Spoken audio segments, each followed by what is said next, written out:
In this unit, we are going to answer the question, what is social entrepreneurship?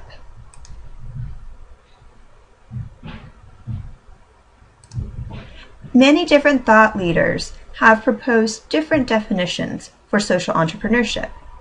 David Bornstein, an author who's written many books on the subject, calls social entrepreneurship a process by which citizens build or transform institutions to advance solutions to social problems. Felipe Santos in 2009 described social entrepreneurship as the pursuit of sustainable solutions to problems of neglected positive externalities. Now, you might not have heard that term externalities before.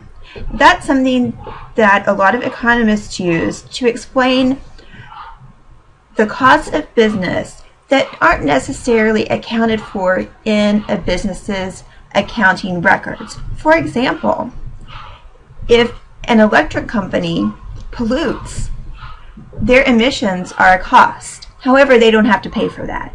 That's what Felipe Santos means by externalities. Now, a third definition is from Tulane University.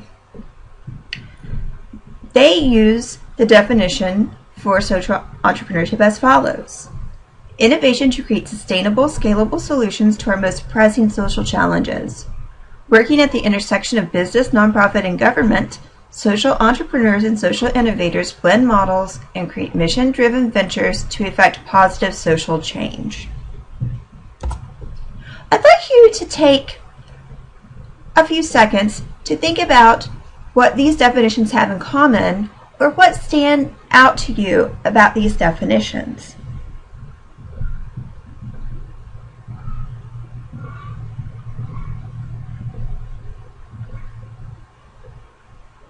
Some of the things that I want you to take away are that social entrepreneurs solve social and environmental problems. Next, they use innovation to achieve these solutions. And their solutions are sustainable. That means that they are viable over time. They aren't sacrificing people's pay or services or taking out loans that are impossible to pay back. They have a realistic view of their inputs and outgoes and work accordingly. Some other things to think about. When we're talking about social entrepreneurship, we are using principles of traditional entrepreneurship or traditional principles of business to organize and create and manage a venture. However, it's different because we're trying to make a desired social, cultural, or environmental change. This leads to another difference between social entrepreneurship and traditional entrepreneurship. Now, how do we know if a traditional entrepreneur is successful? It's usually when they make a lot of money, make a lot of profits, have a big market share. For social entrepreneurship, success is measured a little differently. We think about success in terms of the positive impact we create. And finally, as I mentioned before, we want to do good in a sustainable way so that all parties are benefiting. We don't want to, using a colloquial phrase, rob Peter to pay Paul.